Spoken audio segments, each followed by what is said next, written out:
السلام علیکم د عوامي پیغام نیوز سره دا وخت کې مونږ سید شریف تاڼې خوا کې ولاړ یو چې تاسو دا وینئ دا رشکه چې ده مکمل طور باندې سوځېدلې ده او دې سره دا خوا ته دا مالي کې ولاړ دی. مونږ د ده نه معلومات کوو چې آیا دا په دغه څه باندې سوځېدلې ده او څوک پکې څونه کسان پکې زخمیان دي.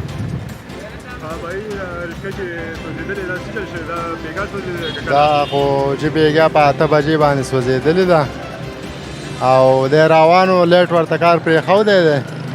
نو بیا د دا سلنډر چې دی دړې له راغلی دی په دې اور لګېدلی دی نو دی هلک چې دی دې ته بیا دانګلې دي خو دی چې دی بیا د نور ګاډو خراب کړی دی شاته خوږشی خو ډېر دی جی